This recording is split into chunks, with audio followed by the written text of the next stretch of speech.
Hi there, students. So we're going to continue with our figurative forms drawing critique. This is part 2, and all about these recorded critiques is above, below the video, and all around it. So on to the last 3 students. So looking at this artist's work, we've got, thinking of, this was week 1. I'm thinking of combining these references so that the curtain creates a background. Dried flowers will be added to the foreground and going to show their own style by drawing it realistically. Expecting the assignment will expand on my strengths, but never tried drawing while combining different references. So I think this is a great plan. We've got, I think, 2, probably the curtain is right there. I think they might have said in their thing. So 1 reference that is right there with you, 1 reference that you've, what happened? That you've taken a photo of, and 1 reference that you found online. And then finding ways to put them together. Really great. Playing with different colors. We've got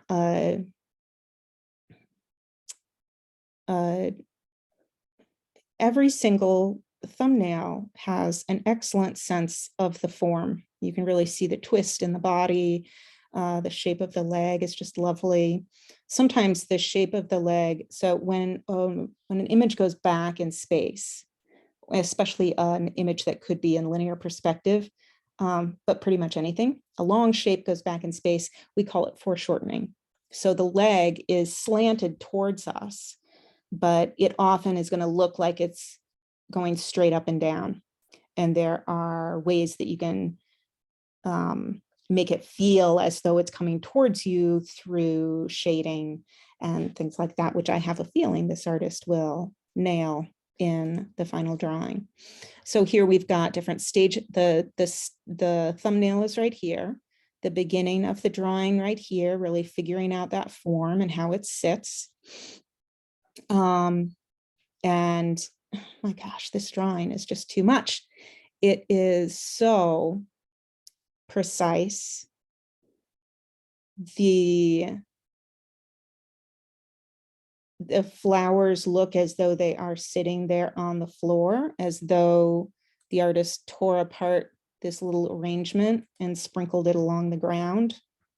Maybe they did, who knows? But one thing that really makes this all flow together as separate references in one drawing is the shadows. So we've got the curtain that's in the room, and we see the shadow of the curtain on the floor. We see the little petals of the flowers, and we see their shadows on the floor. So they're interacting with the space. And this is key. This is just key. And it's easy to not do it. And other students might have done it, but this student has done it especially well. So we see in this detail shows, come on, trying to make it bigger. So if we look at this detail, the shadow is quite simple, actually. So we just have kind of a wisp of a shadow on the floor, and suddenly this figure is in the space, inhabiting the space, and these flowers are on the ground, inhabiting the ground. There's a sense of precision in this drawing that I think is, it's really interesting when a student does something very precisely. Sometimes when you look at it very, very closely, it's not as precise as you think it is. So let me just go back to this. So see these flowers.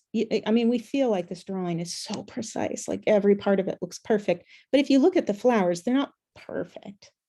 They're hints, they're things that feel like flowers. So this artist seems to have a really good sense of what I often tell students, which is draw what you see, not what you think you see. So she's not good at drawing curtains or good at drawing legs. It's that this artist seems to be really drawing what they see and then putting other knowledge, like, okay, where would the shadows be, you know? So check out this figure. We can feel as though the leg is, I feel as though the leg is coming towards me as much as it could, okay? And take this picture and bring it over here. So if I take this picture and make it the same size, then it's going to be easiest for us to take a look at it and kind of look at the similarities and differences. So I think that right underneath the knee could have been a bit smaller, and the shadow under the leg could have been darker and could have folded around the leg a little bit more, and there could have been a little bit more darkness here. I think it works as well as it possibly could. The little things that I just picked out, so tiny, and do not in any way indicate that the artist made bad choices. They only indicate that I might have something to talk about. I'm amazed by this drawing. Okay, so even this blank space on the wall, it has a purpose, right? And the purpose is to really highlight the figure. The figure is not in the center, right? So in this photo, the figure is more centralized than she is. The curtain being on one side, so the body is like dissected into two, so that we've got the curtain on one side and the blank wall on the other side, and having the human in the space really makes it feel as though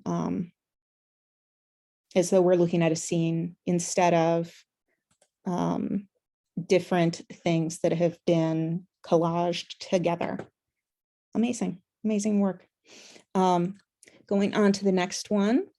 This artist wrote something that I thought was helpful. So this was for the first week. So the references, I was thinking of doing something that involved the guy falling with some kind of city background. With that picture, I want the person to have some type of clothing. Want the person to have the type of clothing I showcased here. So they've got the clothes and the shoes that they're going to wear. One element I want to use is making the person small and using a lot of dark and light tones. For this project, I want to expand my strengths in light and dark tones while also working on the background. So we don't have a sense of the background from these thumbnails, but we do have a really great description in words, and often kind of the combination of those things will begin to bring together everything. So the cool thing about having, you might have the guy falling. Okay, we're going to use the guy falling. Oops. So we use the guy falling and the clothes that you have, that this person has on with the same shoes. So you can kind of drape these things in the right position, so it's going to feel right. And the pants are pretty close to what the guy has on. Oop. Pretty close to what the guy has on. But then, sorry about that, my phone's on. And adding the shoes, you can kind of put your legs up in that weird way and take a picture of the shoes, or just draw them hanging from somewhere. And then having kind of a city background. So we've got a sense of what's going to be happening. Then going on to the next one, this is week 2. And in reflection, the artist said, one way I combined my references is by using one background of a city incorporated with my figure. And when I found that city from old drawings that the artist had done. So we chose a reference that could fit in the city. One element I used was using dark and gray paint to shade certain areas. I took risks by putting designs into my figure, but sadly it didn't turn out the way I wanted it to. The good thing is you took risks, and then you can work on making things turn out the way you want them to. So we have this old drawing. Okay, I had an idea while I was looking at this. So we've got our thumbnail sketches. We're aiming towards, I think he was going to aim towards this one, but then this, I think this is the old drawing. And I can definitely see the style of shading that I saw in another of this student's drawings. And then the cityscape. I'm not sure if this was how it was on the discussion board, I think, but I think it might be upside down. So I'm not sure. And then this is the started drawing. And I like that we can see, I thought this shape was really inventive, and it's a shape that was invented in an earlier drawing. This is wonderful because it helps us think of a series of drawings, which is what you want to work towards. So this is, you know what, I'm going to bring this one forward. And so we can just, I might make it bigger, but let's see. So this is the final drawing and the workspace around it. I'm going to crop it so that we can see it a little bit more clearly. I won't crop it perfectly, but you'll see how just the cropping makes it look pretty good. And then the thing that's difficult is to, on white space, it's really hard to get no shadow. So you just gotta play around with your lighting and find the time of day when it works the best. So we've got the buildings in the background and a seat. I love that the buildings turn into this seat and we've got this figure that's sitting down.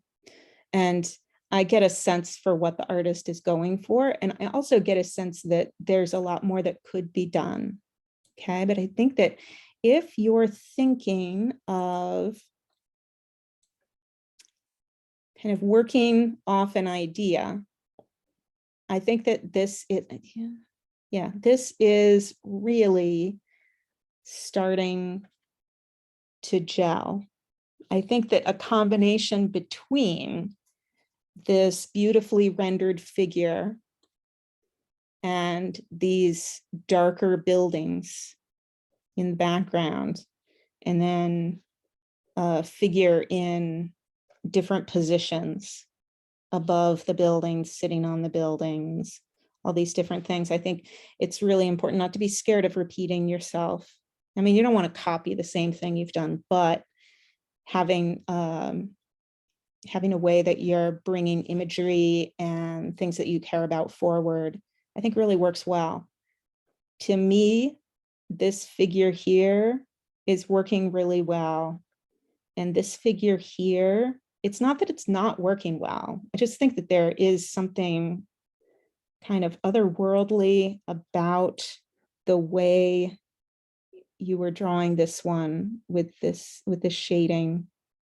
And then that combined, like if we had this guy,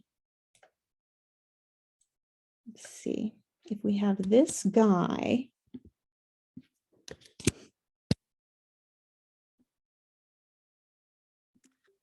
falling down on buildings like this, like what happens if he's jumping up from the buildings, you know? And then we've got, we'll put it like that so we can't see the red, just to see kind of how does it work, you know? And then You know, and anytime that I say something that really stylistically changes what you're doing, if it's something that you don't agree with, then, you know, don't pay any attention to me. I think that this, but speaking about the drawing that you actually submitted for this project, let's see. I think that adding some red colored pencil and shading in the figure more specifically, I think that would bring things together really nicely. And adding something in the back. I think it's funny. I think most people would say, oh, I wish I could draw realistically like this artist. But I think what I really want you to look at here, for a few of you who had really blank space in the back, look at the way the artist played with the blank space. What are you going to do with the blank space? You know, and how will you make those blank spaces feel as though they've been thought over? Okay, and so I think we're at our last one. And we've got our 3 references here. So the artist chose this pose because it seemed really powerful, and I think it would fit my style best. I made paper claws to make the drawing have a fantasy effect to it. I will also add the strings that I showed hanging from her hands to add some movement. I even tried to drape it in the shape that her hands were raised. Yeah, worried that using color, haven't decided between watercolor or colored pencils, both, but I might use both. Yay! My color scheme will be mostly black and white with a pop of red. Part of my style is that it is realistic with a hint of animation. I also never draw any pupils, so the eyes are always white. I will use charcoal graphite and some ink too. It's going to be a lot of work, but has a pretty cool idea in mind and just hopes it goes according to plan. And when things go according to plan, that's wonderful. They usually don't. And so sometimes that not going according to plan brings out some wonderful things as well. So we've got this figure, and then the strings are going to be draped over their hands, and the hands are going to have these claws. Really fun idea. Okay, so the second week, this is what was handed in, and the artist tried a few different things. So we've got this one, and the artist took a picture. It's great to take a picture when you're going to take a big risk, like adding all this red paint in the background, because now the artist has this picture and they can take a risk and do something wild. So I think at first glance, the 2 pictures are very, very different. There's a looseness and a freeness to this one.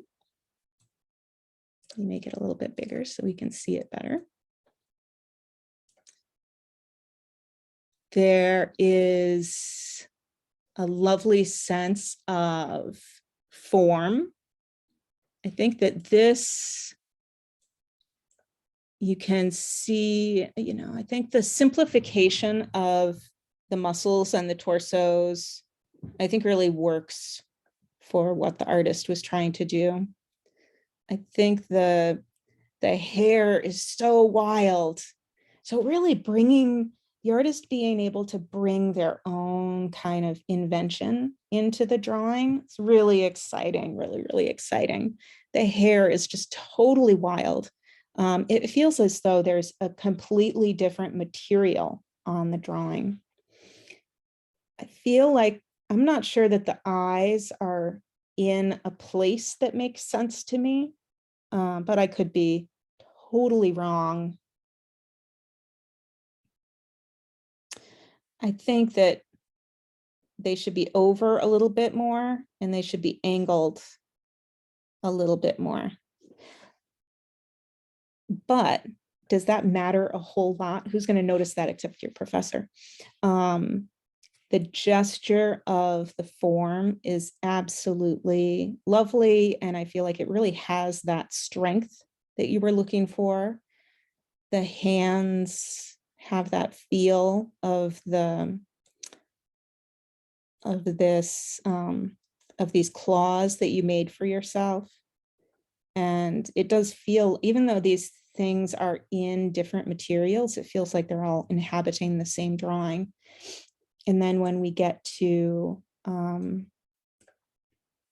the second version where the paint is added, I think, what a risk. Really, really cool stuff.